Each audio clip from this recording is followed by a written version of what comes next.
Hello dear students, मैं अजीत तिवारी आप सबका जीनो आईएएस के प्लेटफॉर्म पे बहुत स्वागत करता हूं। सो डियर स्टूडेंट्स, आप लोगों की बहुत क्वेरीज आ रही थी और जिन लोगों ने मेंस एग्जाम क्रैक किया है आपको बहुत बहुत बधाई। और जो फ्रेशर्स हैं जो 26, 27 या 28 में एग्जाम देंगे, ये सेशन आपके लिए भी बहुत फायदेमंद होने वाला है। आप जानोगे एक एक स्टेप हम कैसे इस प्रिपरेशन में आगे बढ़ने वाले हैं। तो जो डैफ का सेशन है, DAF two, how to fill DAF two session, और जो जितने आपके क्वेश्चंस क्वेरीज हमारे मेल पे आए हुए हैं, वो सारे क्वेश्चंस हमने लिया हुआ है और उसमें से जो क्वेश्चंस आपके लिए फायदेमंद होंगे वो क्वेश्चंस हम डिस्कस करने वाले हैं।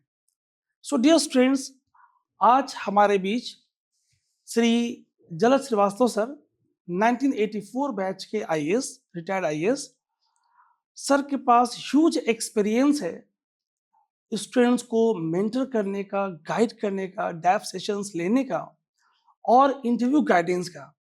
तो आइए सर का स्वागत करते हैं।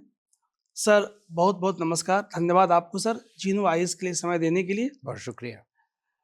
सर थोड़ा सा पहले आप बच्चों को अपने बारे में थोड़ा सा डिटेल में और बता दें ताकि इनको ये मालूम हो कि आज उनके बीच कौन है और किनको वो सुन रहे हैं। अ, देखिए, मैं एक मामूली सा सिविल सर्वेंट हूँ। आईएएस में आ गया था 84 में, आगमुट कार्डर मिला। उससे पहले 1 साल आईपीएस में था।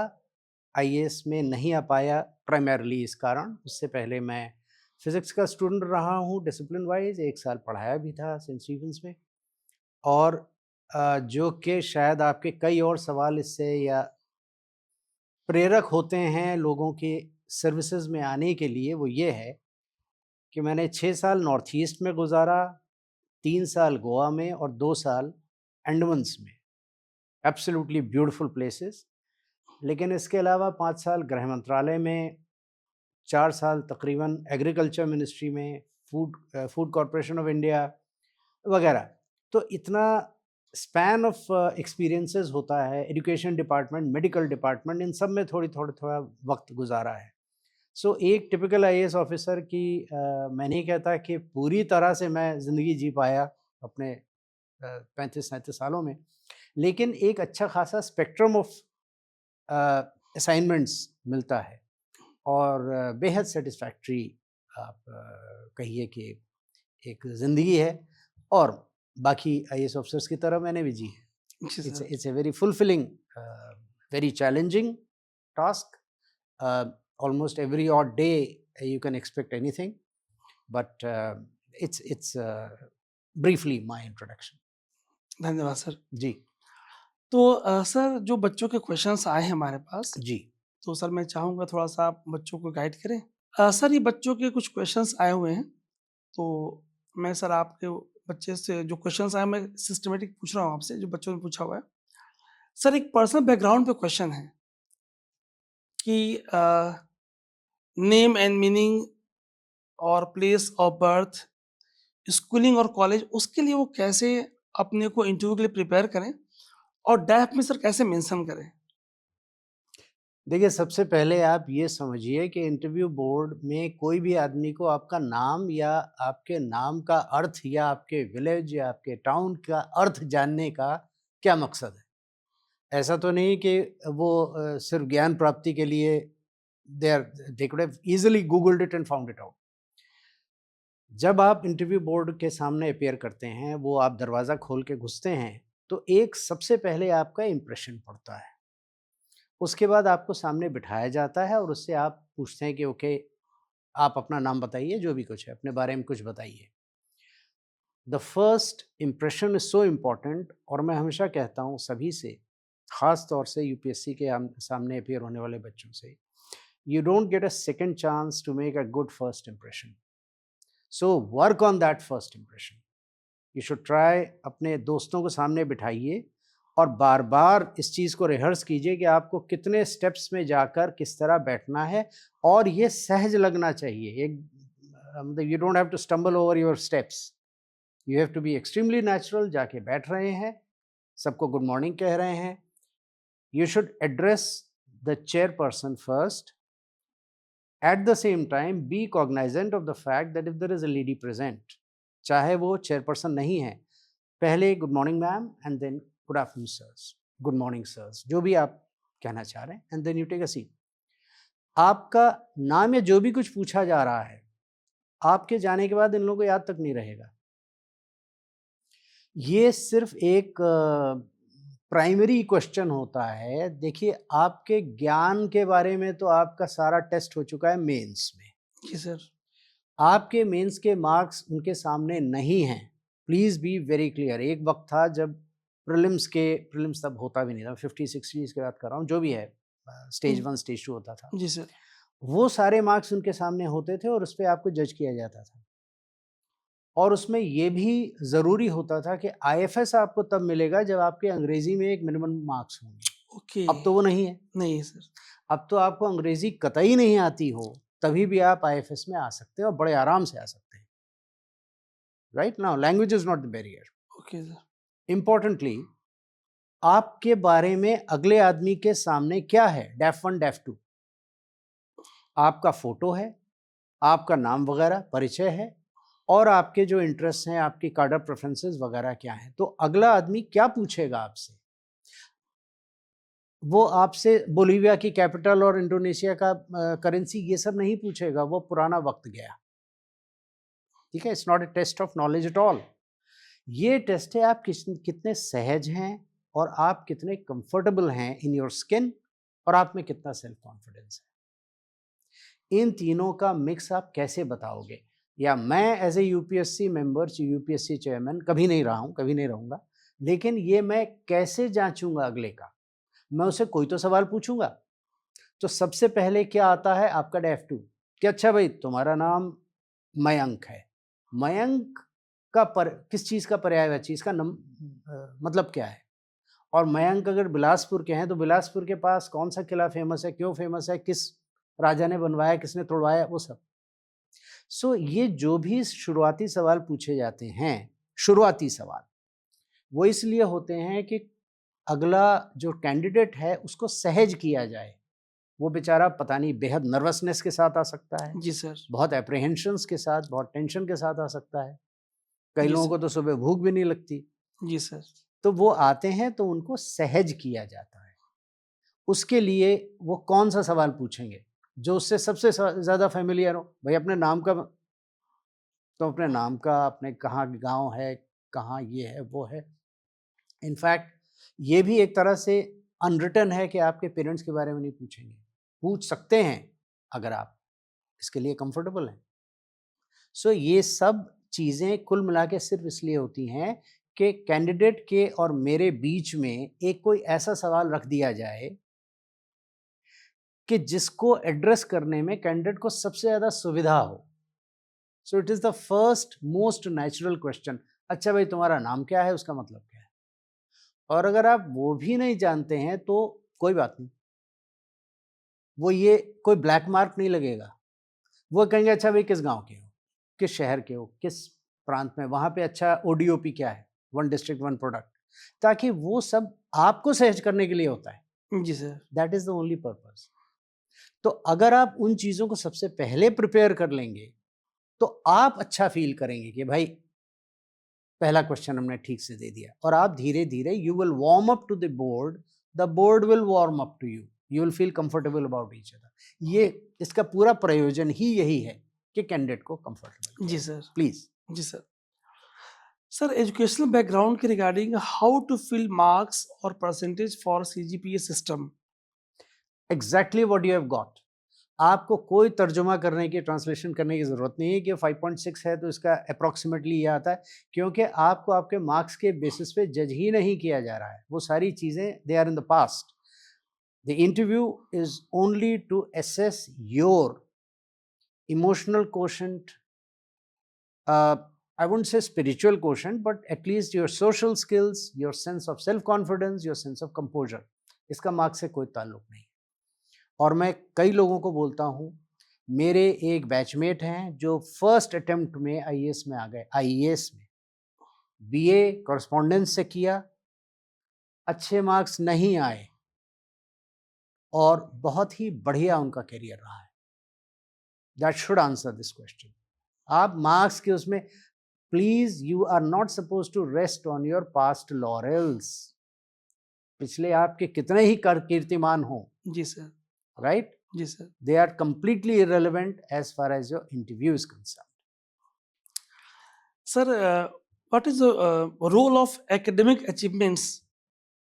Is there any impact on the interview board? Absolutely none. मैं बार बार यही कहना जी चाह सर, रहा अभी हूँ आपने बताया है. कि आप चाहे पीएचडी हो किसी भी सब्जेक्ट में, अगर आपके उस चीज में या किसी भी और चीज में आसपास में आपका कंपोजर बिगड़ा हुआ है, तो आपको कोई इज्जत नहीं मिलेगी उस बोर्ड से, मतलब मार्क्स नहीं मिलेंगे.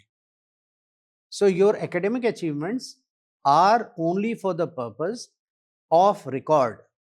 अगर आपका फॉर एग्जाम्पल किसी आपका 10th क्लास भी शायद मांगते हैं, 12th भी मांगते हैं, जो भी है, कहीं पे 40.6 था, कहीं 85.9 है, तो लोग पूछेंगे भाई बहुत अच्छी तरक्की की है, पहले पढ़ते नहीं थे कि आप क्यों पढ़ रहे हो?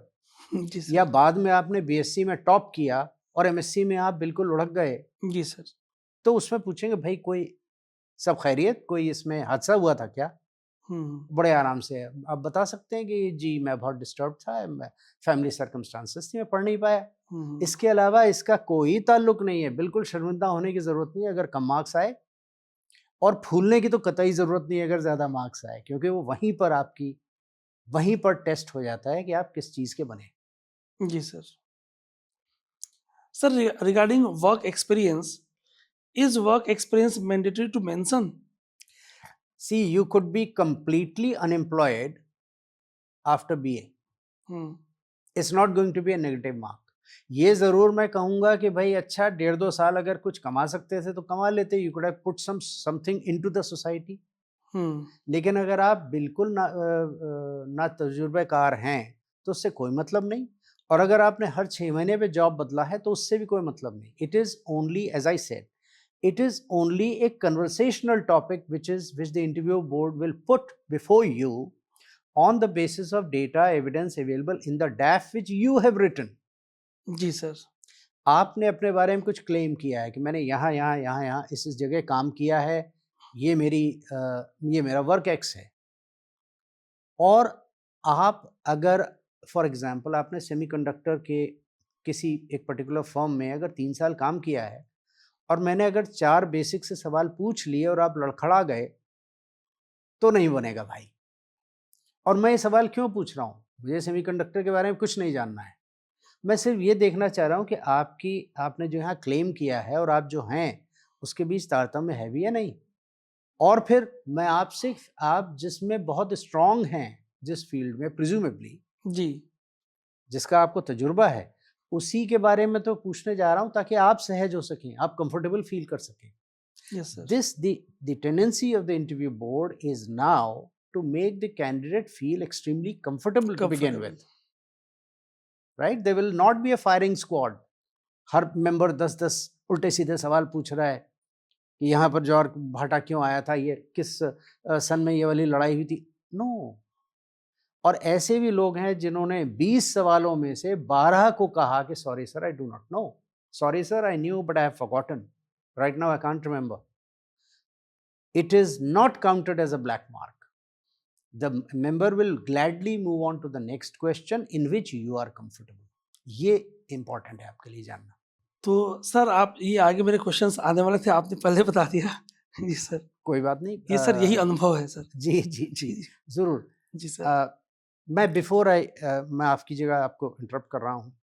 जो सबसे पहले मेरे सामने आता है डैफ का फॉर्म. जी सर. और मैं चाहता हूँ इस पे आप बहुत तवज्जो दें, सारे लोग, सारे बच्चे. आपका अपना photo, it tells me a lot of things. आपका signature tells me a lot of things. अगर आपका बड़ा ढुलमुल सा सिग्नेचर है तो उसमें थोड़ा पुख्ता कर लीजिए if you can. However, a signature is a reflection of your personality. And if I get a wrong impression about your personality, it will not be telling. However, I will not be judging you on it. लेकिन photo से तो मैं जरूर जज करूंगा. अब देखिए वो वक्त तो है नहीं कि you have to be dressed in a 3-piece suit and looking very glam. That is one extreme. On the other extreme, अगर आप स्टबल लेके और आप डिसाइड नहीं कर पा रहे हैं दाढ़ी बढ़ाऊं या दाढ़ी कटाऊं, और बिल्कुल अनकेम्प्ट सा हेयर स्टाइल है, या कोई छापेदार आप टी शर्ट पहने हुए हैं, किसी क्लब में तो आपको बढ़िया से कुछ मिल जाएगा जो आप जिसके लिए जाते हैं क्लब्स, लेकिन यहाँ पहला इंप्रेशन ये होता है कि आप सिविल सर्वेंट बनने की होड़ में हैं and you are not taking yourself seriously. I am sure everybody has a neat and clean shirt में फोटो खिंचाइए, यूपीएससी के फॉर्म में डैफ 1 डैफ 2 में जो आप फोटो चिपकाते हैं, जो कि इंटरव्यू बोर्ड के सामने रखी जाएगी, कम से कम उसमें आप ग्रेसफुल और डिसेंट दिखने चाहिए। बिल्कुल। Shave if you have to. The ladies have a sense of dressing which the boys don't possess. I'm sorry to say. They're much more casual. जितने डैफ फॉर्म्स मैंने देखे हैं। जी So sir. guys, brace up. अपने आप को in your best दिखिए। You should be properly turned out. और एक अच्छी सी शर्ट लेके, कोई बहुत ज़्यादा उसमें डोनाल्ड डक ना बने हों, a nice striped shirt और a plain shirt, उसमें photo खिंचाइए, चिपकाइए। That is the first impression I get. That's extremely important and people neglect it a lot. Yes sir. Sir बहुत अच्छी बात बताई आपने। जो हमारे कैंडिडेट्स 26, 27, 28 में देंगे, तो आप इन बातों का ध्यान रखेंगे आप। जी। और सर जो इस बार इंटरव्यू दे रहे हैं उनके लिए तो बस वही है कि अब जो उन्होंने कर दिया है, अब उस पे क्या सुधार पॉसिबल है सर? जी ज़रूर।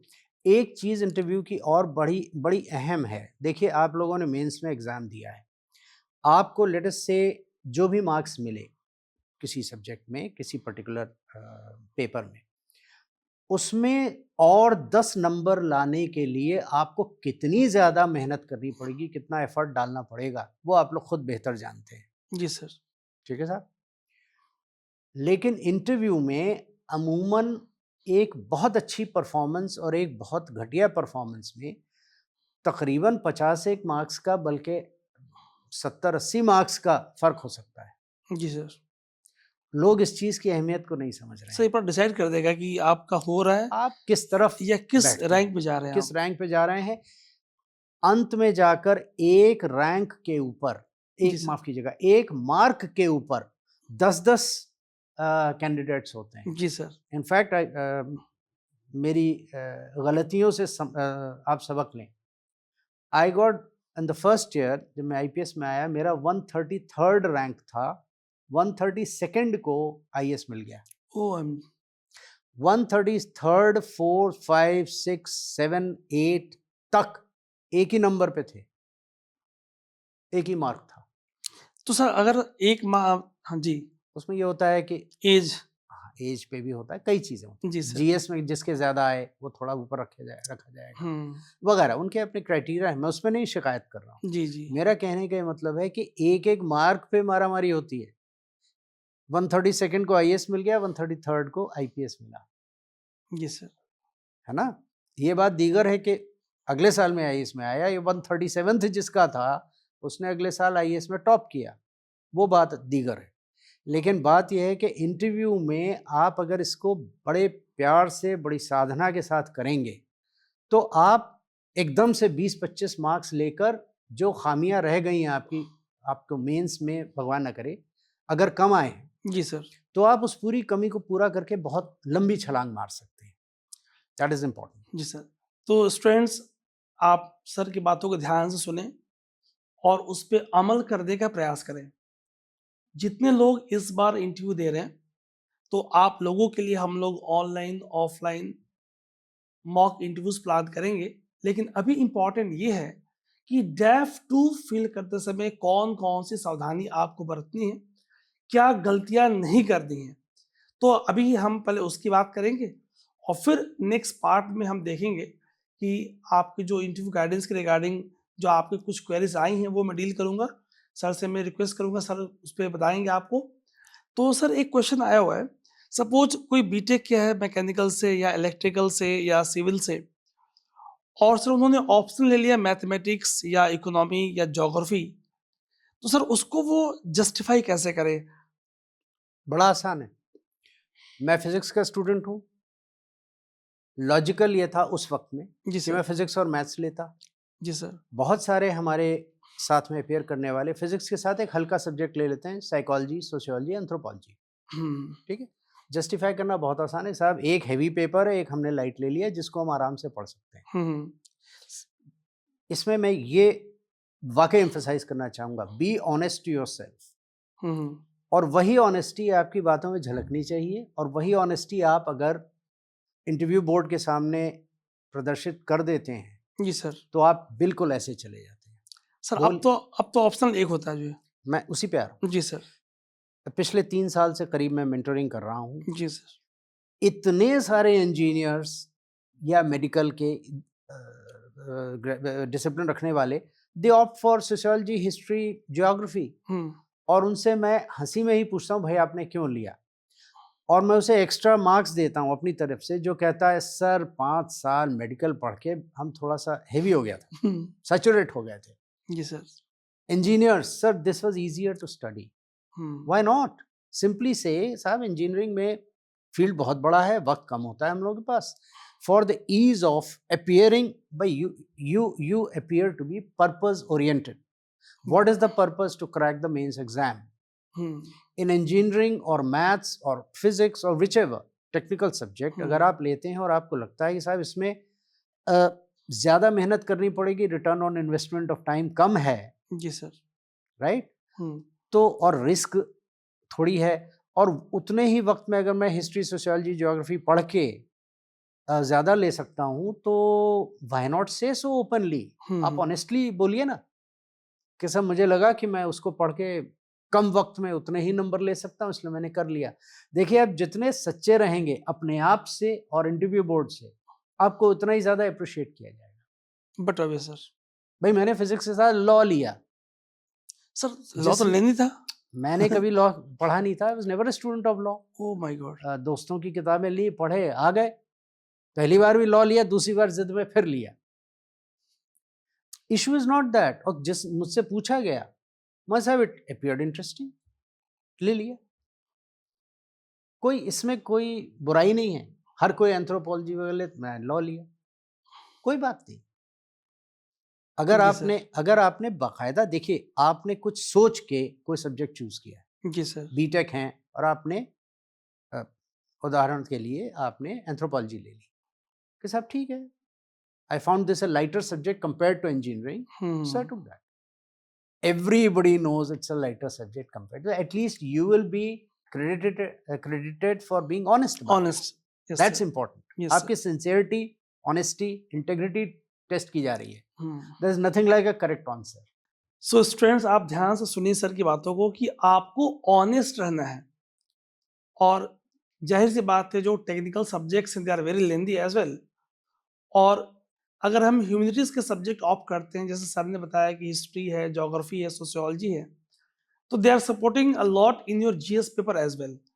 अगर आप कोई से भी ह्यूमैनिटीज सब्जेक्ट लेंगे आप, तो अराउंड 200 प्लस मार्क्स आपके जीएस के पेपर्स में आपको सपोर्ट करते हैं, जो मैकेनिकल, सिविल या इलेक्ट्रिकल सपोर्ट नहीं करते। तो एक और ये भी, ये सॉरी टू इंटरप्ट, ये जी बात सर। आप कह सकते हैं यस सर। कि साहब इतना सब तो हमारे सब्जेक्ट में है ही। जी सर, जी प्लीज सर। प्लीज। सर एक बहुत बच्चों को सर कंफ्यूजन है रिगार्डिंग द सर्विस प्रेफरेंसेस, कि how to rank services, how should candidate approach the selection of service preference. वो आईएएस, आईपीएस, आईएफएस, आरएस में कैसे, वो डैफ 2 में प्रेफरेंस कैसे दे वो। देखिए आप अपने आप को जानिए सबसे पहले, ठीक है। आप अगर समझते हैं कि भारतीय विदेश सेवा में जिस जिस किस्म के कंपोजर की ज़रूरत होती है वो आप में है, अक्सर 48 घंटे बगैर सोए आपको बढ़िया सा सूट वूट पहन के विदेश मंत्री हो, कोई हो, प्रधानमंत्री जी पहुंच गए, बहुत टेंस सिचुएशंस भी होती हैं। आपको एक भारतीय स्टूडेंट्स के काफिले को एस्कॉर्ट करके चारों तरफ गोले बरस रहे हैं, उनके बीच ले जाना हो, ये सब भी होता है। सिर्फ वहाँ बढ़िया पार्टीज नहीं होती हैं। अगर आपके पास तो टेम्परामेंट है विदेश सेवा का, जी सर, तब तो आप उसको भरें। आईएएस में एक एडवांटेज ये है कि आपका रेंज बहुत ही विस्तृत है, जैसा मैंने अपना ही बताया। Yes sir.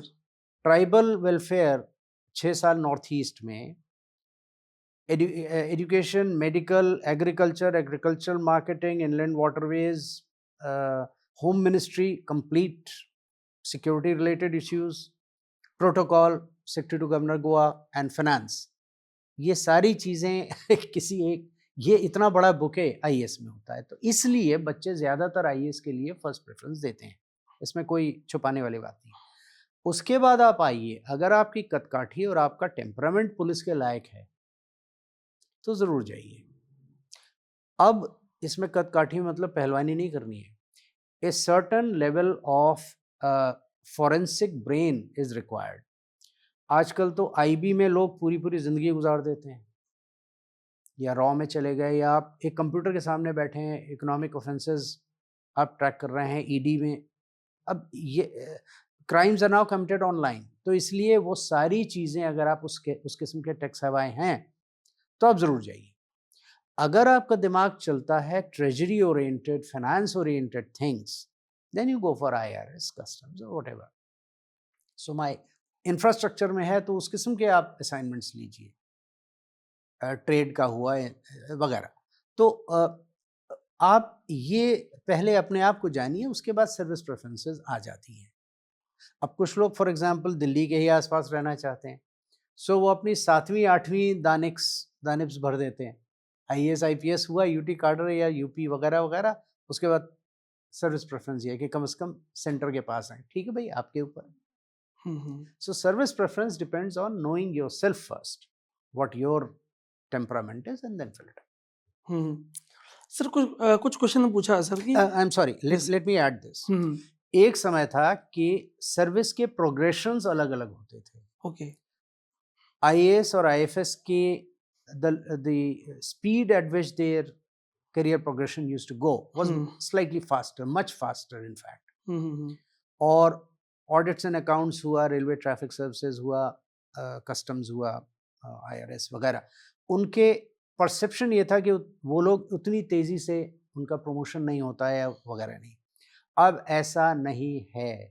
ओके अब at least director level, joint secretary level पर, और धीरे धीरे एडिशनल सेक्रेटरी लेवल पे भी हुआ है, लेकिन joint secretary, deputy secretary, director level पे तो ऐसे बेइंतहा पोस्टिंग्स एंड ट्रांसफर्स हैं जिसमें सिर्फ ये देखा जाता है बैच क्या है और स्किल सेट क्या है। So it has become much more homogeneous, and there is no such, how should I say, perception of a barrier कि वो उस सर्विस से इसलिए मुझसे तेजी से निकलेगा। सो आई थिंक यू कैन, आप बिल्कुल निर्भीक होकर ये इस दिशा में जा सकते हैं। जी प्लीज, आई इंटरप्ट। सर कुछ बच्चों ने सर ये पूछा हुआ कि can service preferences be change later? No. So students, जो सर ने आपको ओरिएंटेशन के बारे में बताया कि आपकी अप्रोच, आपका जो ब्रेन की जो एफिनिटी है, किस फील्ड की तरफ ज़्यादा झुकाव आपका, उसके अकॉर्डिंग आप प्रेफरेंस दोगे आप, क्योंकि ये प्रेफरेंसेस बाद में चेंज नहीं होती। तो ये बहुत ही इंपॉर्टेंट सेगमेंट है आपका, तो इसको सोच समझ के, और अगर ज़्यादा कोई दिक्कत होगी तो आप जो नंबर फ्लैश हो रहा है उस पर आप बात कर लेंगे, तो हम 1-to-1 सेशंस भी आपके प्लान करेंगे जो, ताकि कोई गलती आपसे ना हो। तो सर आइए आगे क्वेश्चंस को और लेते हैं। सर बहुत ही अच्छा बताया आपने, और आपके अनुभव का बच्चों को बहुत फायदा मिलने वाला है सर। सर एक कैडर के रिगार्डिंग बच्चों का सर क्वेश्चन पूछा हुआ है कि how to choose a cadre, can I leave the cadre preference blank, how should candidate decide on the cadre preferences, should they focus on proximity to their home state, language or professional opportunities? ये देखिए भाई, again आपके ऊपर है। एक वक्त मैं कहूँगा कि काफ़ी आदर्शवादिता थी 1950s, लेट 40s 50s में, 60s में। उसमें बहुत सारे तत्कालीन आईएएस ऑफिसर्स रिक्वेस्ट करते थे कि हमें होम स्टेट से बाहर भेजा जाए। वो एक किस्म का प्रिंसिपल्ड स्टैंड था। उस वक्त एक अलग ब्रीड ऑफ ऑफिसर्स थे जो चाहते थे कि हम बाकी देश के बाकी हिस्सों में जाके करें। मैं ऐसे कई लोगों को जानता हूं जो तमिल्स हैं, और उन्होंने डेलिबरेटली जाकर पंजाब में और बिहार के, तो बिहार में, आसाम में, कई जगह जाकर उन्होंने अपनी सेवाएं प्रदान की हैं, और बहुत डिस्टिंक्शन के साथ। मेरे अपने एक दिवंगत batchmate, he was a Manipuri, and he was in Tamil Nadu cadre. अब राहुल खेमन बोहरेल, ही पास्ड अवे कोविड के दौरान। ओके। उनके उसकी खूबी ये थी कि वो एसएमईज भी ठीक से नहीं बोलता था। हिंदी और बंगाली तो भूल जाइए। He was great in his own language, mother tongue of course, and English, but he was speaking accentless Tamil. अच्छा। जी, क्योंकि एकेडमी में ही आपको जिस राज्य का आपको कार्डर दिया जा रहा है उसकी भाषा सीखनी जरूरी है और आप सीख जाते हैं। अब आप सोचिए कि कितना आसानी से एक with A completely different family of languages, he came from a very different family of languages but obvious. and fitted so beautifully into Tamil. So you do not have this kind of a thing कि आप कहीं भी जाइएगा तो आपको भाषा के कारण दिक्कत होगी। एक हमारे दो बड़े अच्छे मित्र हैं, बोथ आर सिख जेंटलमैन और तमिलनाडु कार्डर में मेरे समकालीन हैं। They speak lovely Tamil. So all that is besides the point. The more important thing is if you leave that any state, any कार्डर outside home state, आपने लूज बॉल फेंक दी है, उसके बाद यूपीएससी आपको कहाँ क्या कार्डर लॉट करेगी, फिर शिकायत मत करना भाई। तो अपनी प्रेफरेंस आप दीजिए, जरूर दीजिए, राइट। तीसरी चीज, कुछ लोग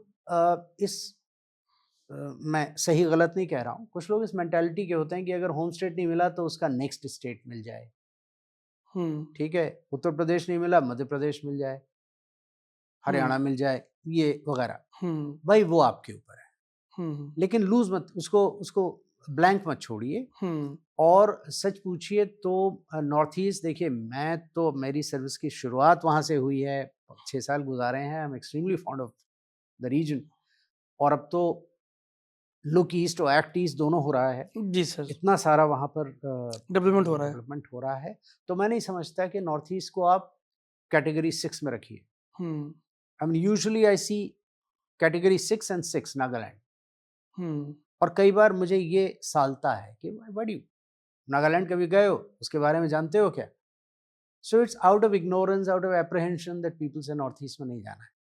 सो कई चीज़ों में आप देखिएगा, देखिए कोई भी आप कार्डर प्रेफरेंसेस भरते हैं तो उसमें उससे पहले आप जान लीजिए कि उस स्टेट में, उसके आसपास के स्टेट्स में पिछले कई सालों में जीडीपी क्या ग्रोथ है, इंडस्ट्रियलाइजेशन क्या है, लॉ एंड ऑर्डर सिचुएशन क्या है, आपको किस किस्म के चैलेंजेस फेस करने हैं। यस, ये सारी चीज़ें करके take a reason decision. I do not have any more wisdom than you do about your needs, but so you please know what you are in for and go for it. Sir कुछ questions achievements and hobbies से आए हैं बच्चों के।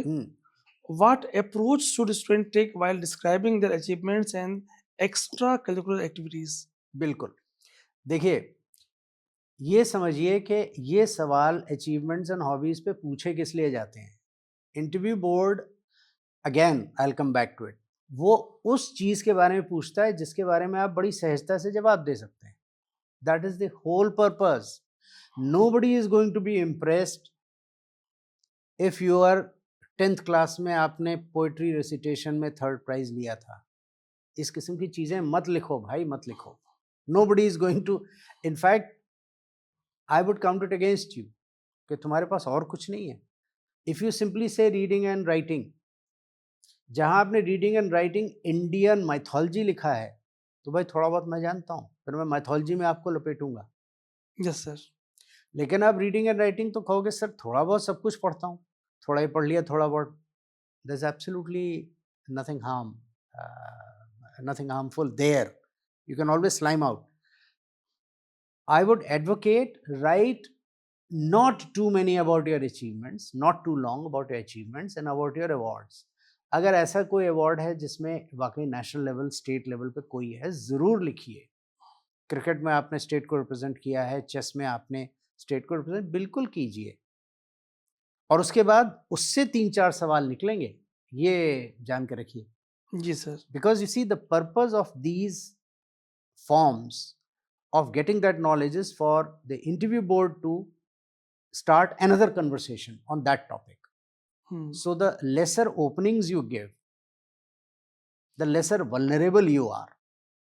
So don't be so full of yourself कि मैंने 8th class में मैंने ये किया था और 10th क्लास में ये किया था, और Yes, sir. Not needed, not needed at all. You simply write, I'm fond of poetry and dancing and singing and this and music in general. I'm fond of reading and writing, especially Indian authors, जो आपको मर्जी हो. लेकिन उसका ये मान के चलिए कि उसके बाद जो अगले 5-6 सवाल आएंगे उसके लिए आपको तैयारी पूरी चाहिए. Yes sir. है ना? सर कुछ बच्चों का सर है कि सर मेरी कोई हॉबी है नहीं, तो मैं क्या लिखूं? ओके, कुछ चीजें कृपया मत लिखिए हॉबीज में. Walking, mindless meditation, mindful meditation, कोई ज़रूरत नहीं है. मेडिटेट तो हम लोगों को वैसे भी करना चाहिए. अब प्राणायाम करने को कोई हॉबी करेगा क्या? You right fitness, good enough.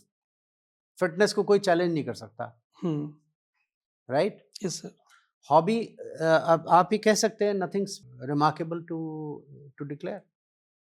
लेकिन कोई आदमी अगर बगैर हॉबी के हो, he would be very sad human being. I think मैं नहीं समझता कोई आदमी बगैर हॉबी के हो. आप लिखिए, वेब सीरीज देखता हूँ, म्यूजिक सुनता हूँ, absolutely no harm. Yes sir. Sir regarding medical and physical requirements, एक बच्चे ने सर पूछा हुआ है, do I need to declare minor medical conditions? Nobody has the time or business to know everything about you. Major things, fair enough, आपको declare करना है ज़रूर कीजिए. लेकिन मेडिकल आपका एग्जामिनेशन तो होता ही है, तो उसमें आप डिक्लेयर करें ना करें, उस वक्त तो सब उनके सामने होता है. Yes They'll go through your entire medical history, everything उस वक्त कर दीजिएगा. कोई ऐसी don't be too eager. Yes sir. 6 साल पहले नज़ला हुआ था, वो बताने की ज़रूरत नहीं है. सर एक क्वेश्चन लैंग्वेजेस के रिगार्डिंग है. What if I am not fluent in regional languages of my कार्डर प्रेफरेंस? ये तो बताया अभी आपने. देखिए, कार्डर प्रेफरेंस, जब आप उस कार्डर में जाएंगे और आप उसमें फ्लुएंट नहीं हैं, तो एकेडमी 2 साल पूरा होते होते आपको फ्लुएंट कर देगी. न सिर्फ फ्लुएंट कर देगी, आप इसलिए फ्लुएंट हो जाएंगे क्योंकि आप सर्विस में कंफर्म ही नहीं होंगे जब तक आप उस लैंग्वेज का एक departmental exam conducted by that state pass नहीं करते. एग्जाम्पल देता हूँ. अगर आप तमिलनाडु के निवासी हैं, if you are a native of Tamil Nadu and you opt for or get West Bengal as your cadre, then in the academy there will be language classes in which you will be taught Bengali. And when you go to Kolkata during your district training after the phase 1, you will be asked to appear in a departmental exam which would cover law and this and that, all those land revenue, etc. There are some 5-6 papers including Bengali. And if you do not clear Bengali, you will not be confirmed in service. Okay. तो इसलिए आपको करना तो है ही. और तो आप language को लेके परेशान ना हो, और सर ने बहुत ही अच्छे से बताया कि आप सीख जाओगे. तो एक पॉजिटिव अप्रोच के साथ आप आगे बढ़ना है आपको. सर एक समराइज करते हैं इस पॉइंट को कि जो आपका सर अनुभव रहा इतने सारे डेप्स देखने का और बच्चों के सर मॉक्स और इंटरव्यू लेने का जी. So what are the most common mistakes candidates make while filling the DAF two? मैंने ज़्यादातर मॉक इंटरव्यूज़ के स्टेज पे इन्हें देखा है. आप पहले हैं जिन्होंने मुझे प्री डेफ फॉर्म फिलिंग के वक्त पे बुलाया है. I am extremely grateful to you. जैसा कि मैंने कहा, फ़ोटो, कुछ Yes, लोगों sir. का फ़ोटो देखते ही मेरा मन उखड़ जाता है. ठीक है? I mean, they look like somebody mug shot in a police station, right? Disabled people, I Yes, sir. dislike that. Mhm. Anybody will dislike it. Mhm. It means you are not respecting the civil services to begin with.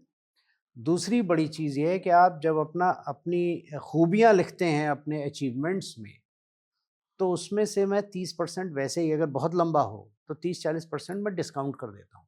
मैं seriously लेता ही नहीं हूँ, right? Yes, sir. And you don't want the interview board to be discounting. Mhm. आप सटीक लिखिए, concise लिखिए, ताकि बोर्ड के दिल में आपके लिए कौतूहल पैदा हो कि what is this slightly enigmatic, slightly under playing candidate, जो अपने बारे में बढ़ा चढ़ा के नहीं बोल रहा है. Yes sir. Nothing is worse than you claiming something, claiming familiarity or knowledge or expertise in a certain thing, and I ask 3 questions and I puncture your balloon. Yes sir. ठीक है. अब आप Greek mythology, I love reading about Greek mythology. अरे Greek mythology पे लोग शोध कर रहे हैं आज भी.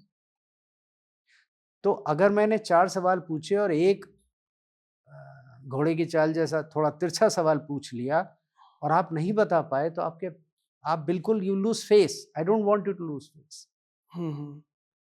एट द सेम टाइम अगर मैंने कहा कि मैं reading writing on various topics, it could be economy, finance, defence, GDP, agriculture, you name it, tribal welfare, and also mythology, why not.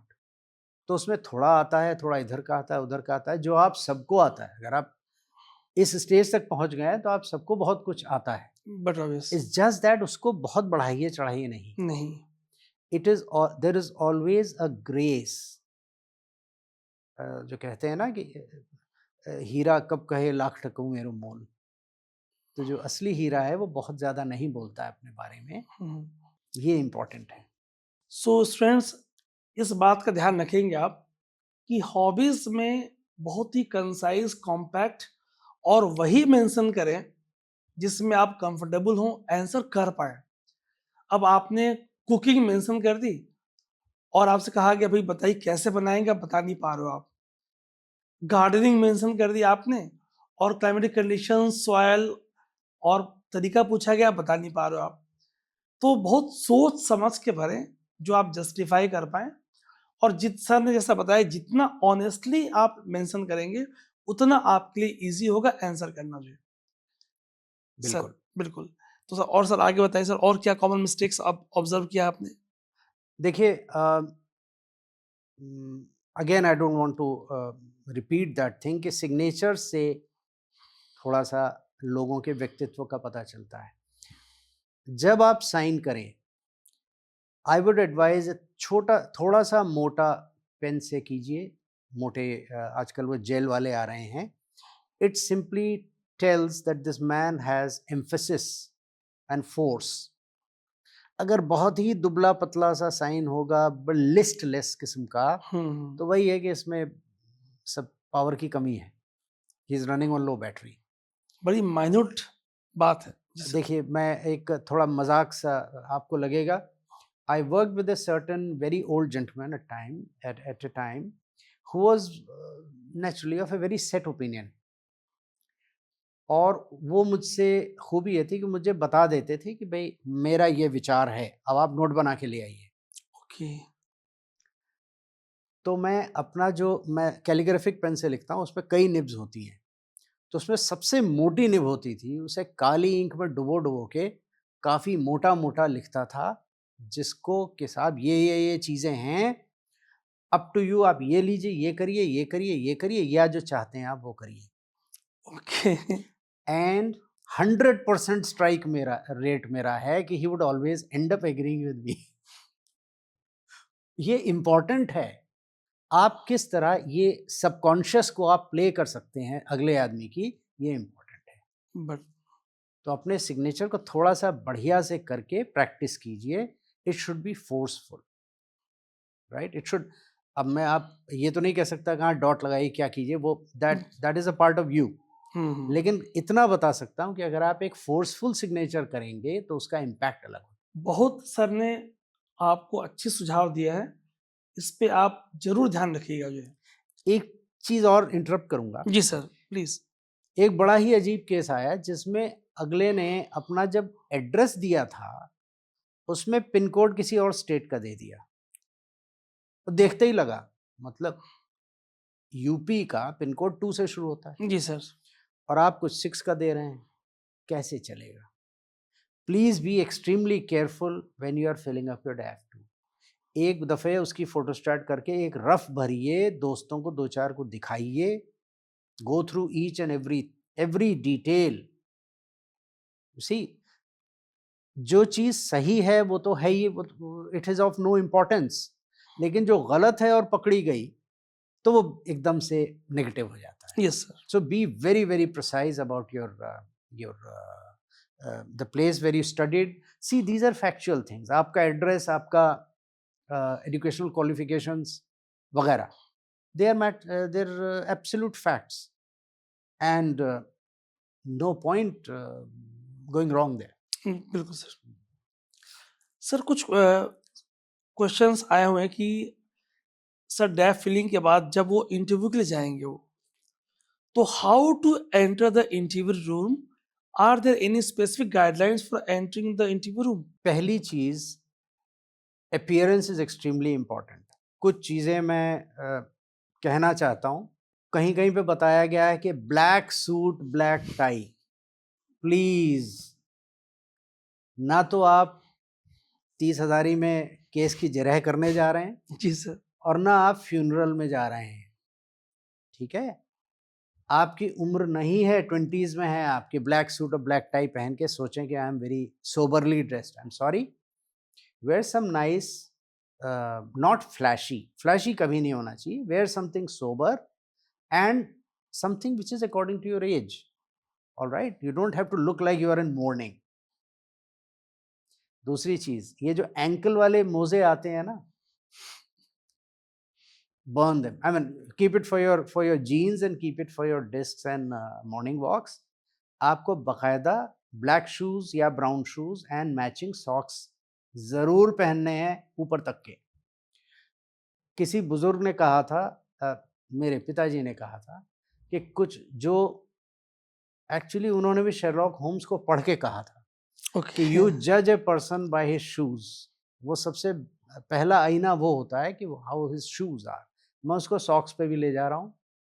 अगर आपने शूज बड़े कंजर्वेटिव पहने हैं हम लोगों के कहने पे, लेकिन उसमें आपके सॉक्स में वो आजकल बड़े प्रिंटेड विंटेड आ गए हैं, मिकी माउस बना होता है, तो भाई ये नहीं चलेगा.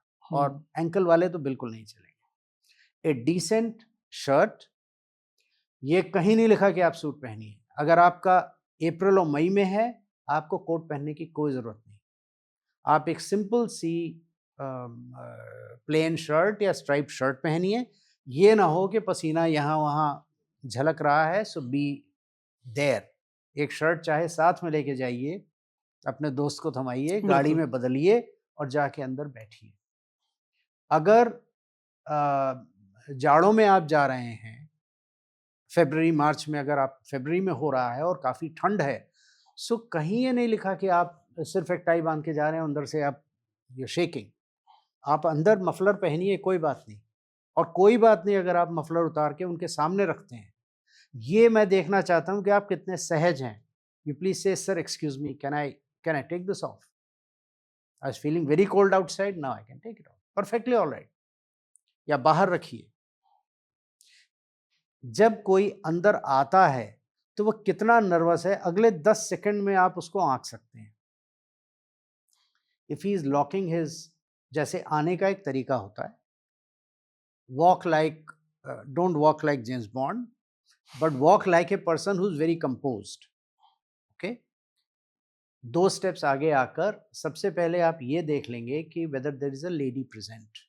अभी भी ओल्ड फैशन तरीका यही है. The lady should be greeted first. You say good morning ma'am, then look at the chairperson, says good morning sirs. You will be asked to sit down.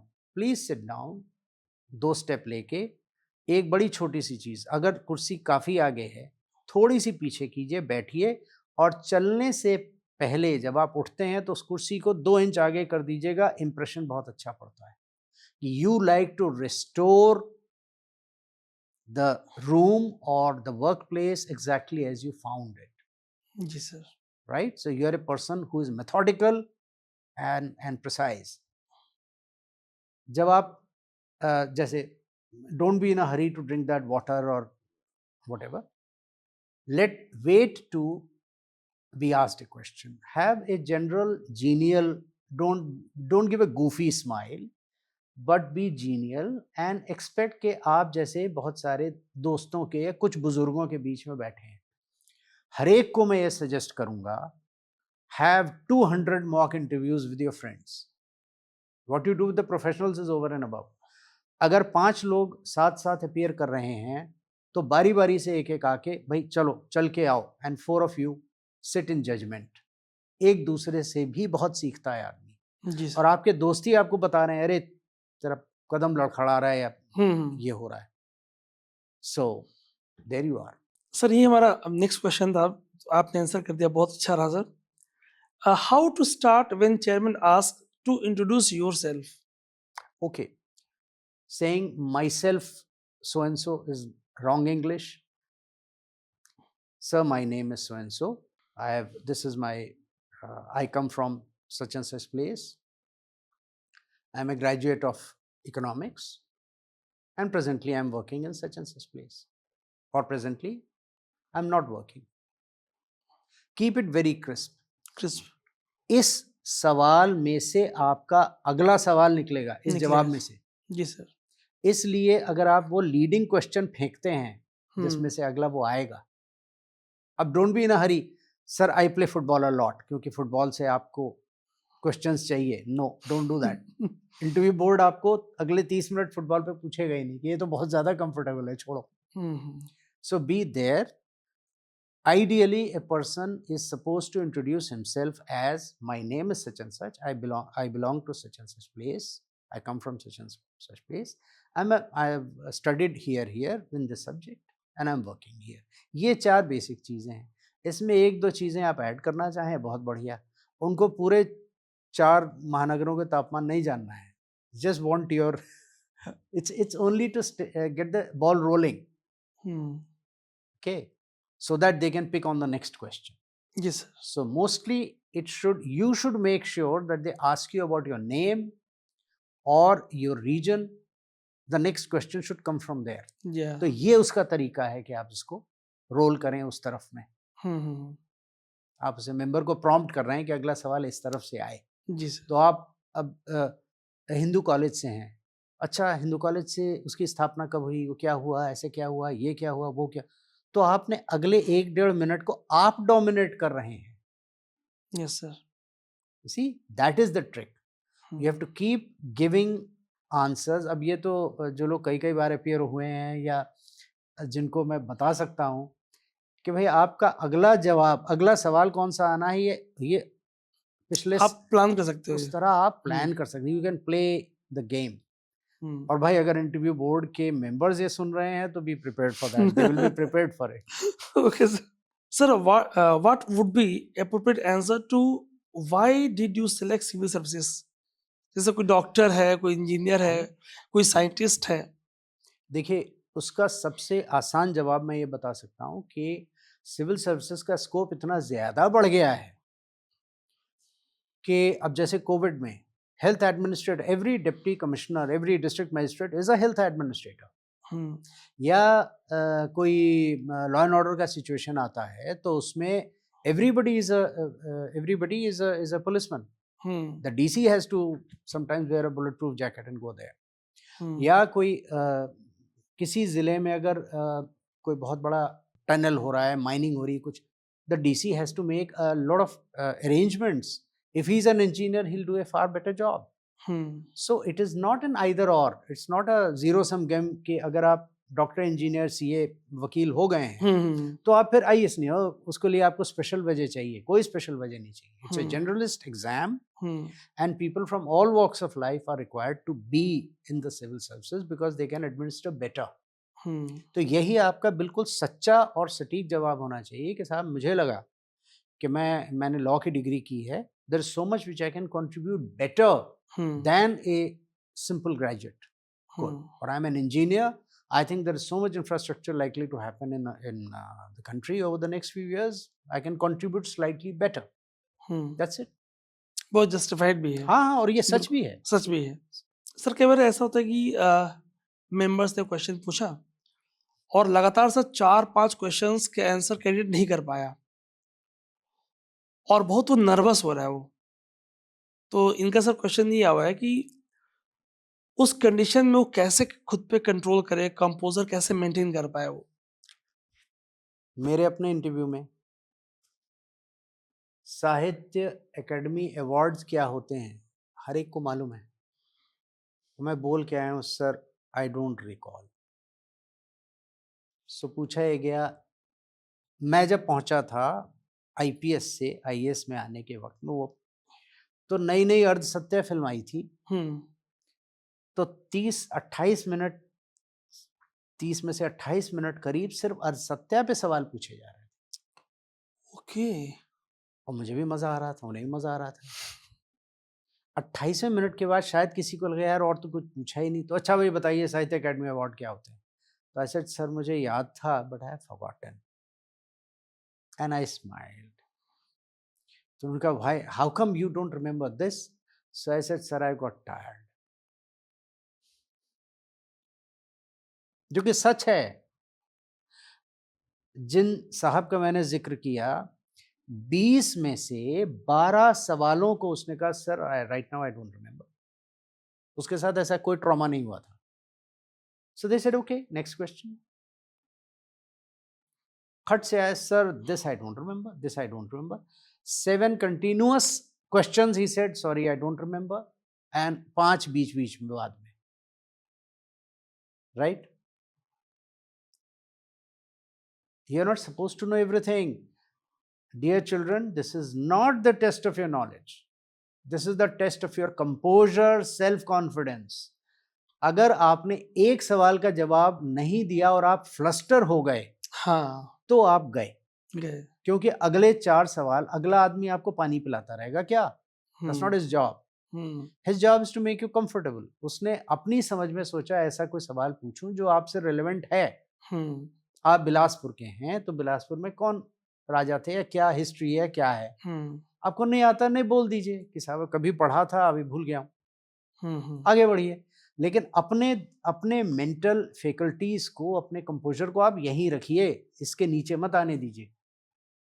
अगर 3-4 सवाल हैं, कोई बात नहीं sir, I am so sorry, I am truly sorry, smile and say sir I am truly sorry but I don't remember right now, probably I need to brush up again, जो कि सच है।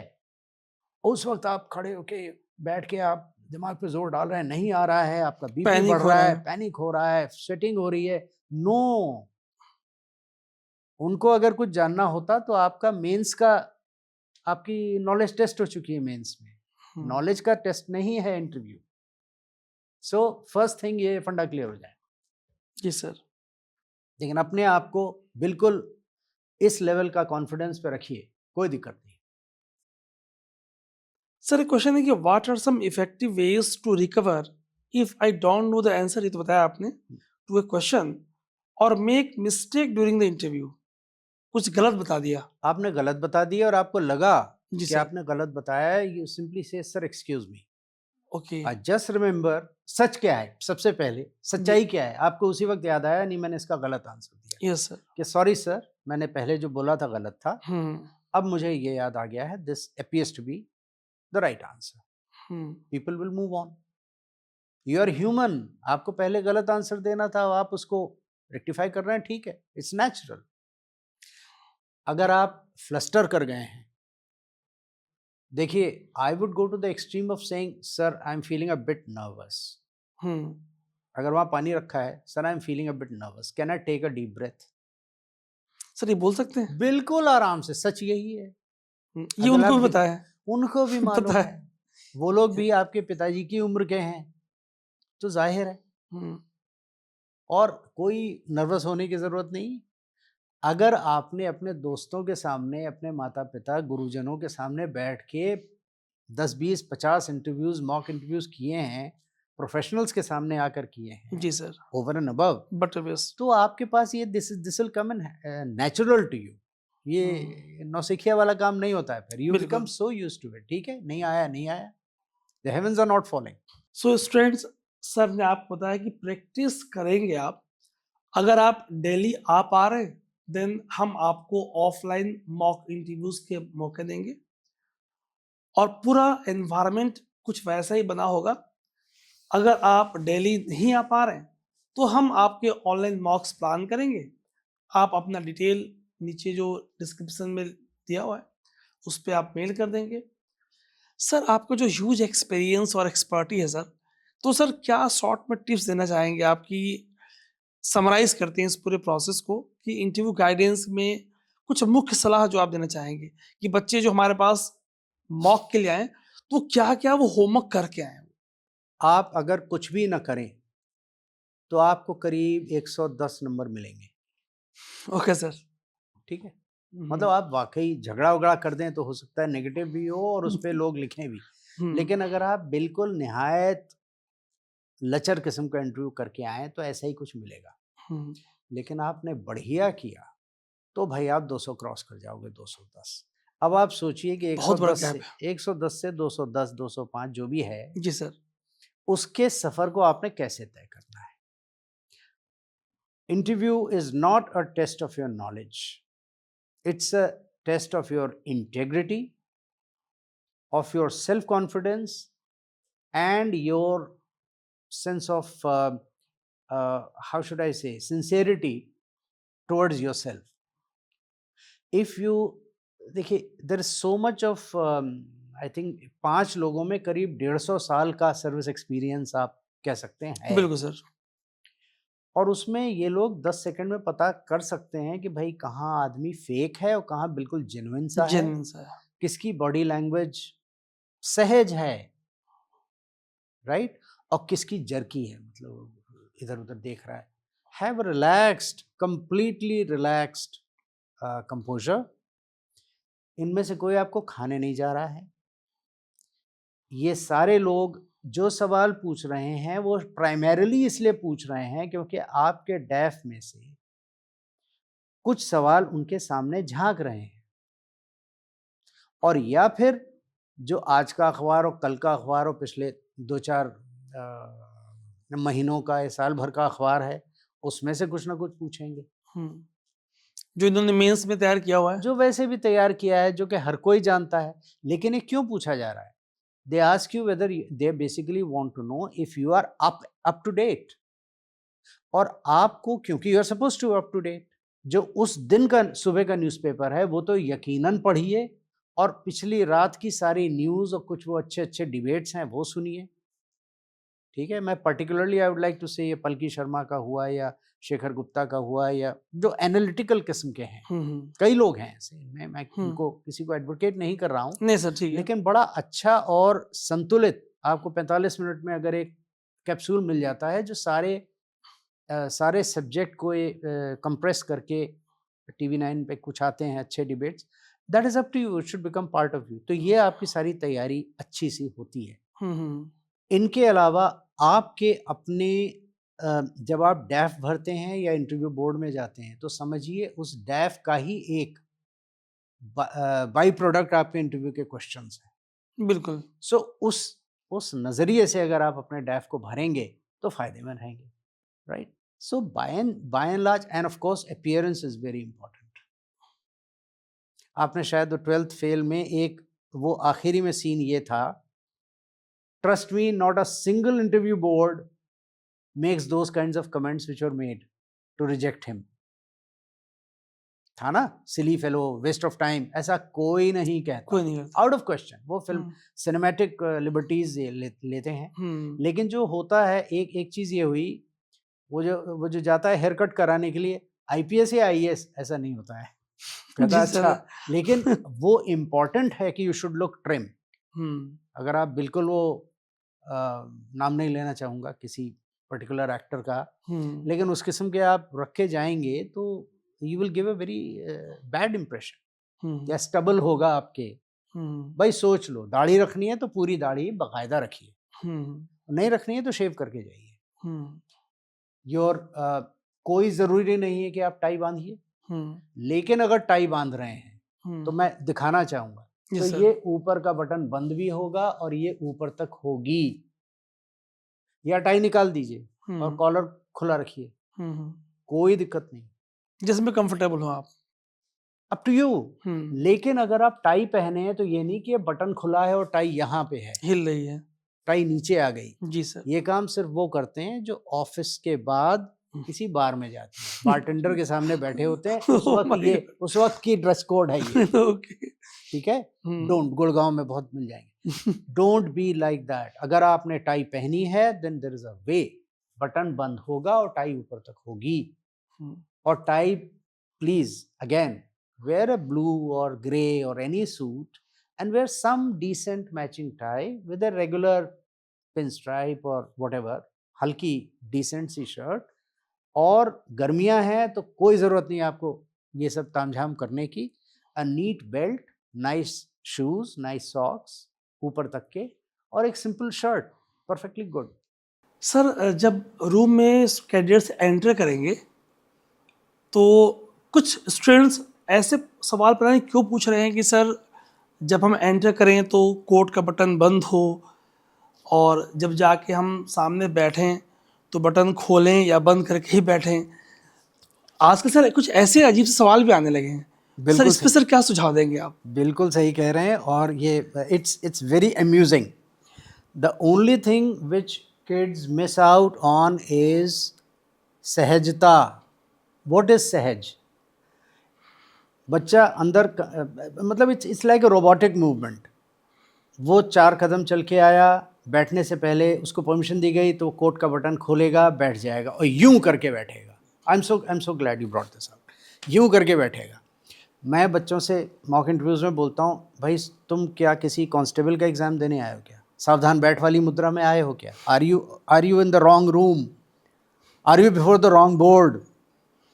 ये किसने कहा है कि हाथ तुम्हारे यहाँ जमे होंगे? पहली चीज़ कोट के बटन पे बड़े आराम से बैठिए, बैठ के अपने हंसते खेलते बात करते हुए। इसलिए मत खोलिए क्योंकि किसी एकेडमी ने आपको बताया है, इसलिए खोलिए कि आपको बैठने में ज़्यादा आसान लगेगा।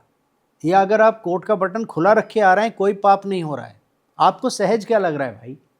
आप आइए, आराम से बैठिए और पहले सवाल के दूसरे सवाल के बाद ऐसे ही बड़े आराम से खोलिए, क्योंकि वो आप फील कर रहे हैं कि खोलना चाहिए, इसलिए नहीं क्योंकि किसी एकेडमी ने घुसा रखा है दिमाग में। जी सर।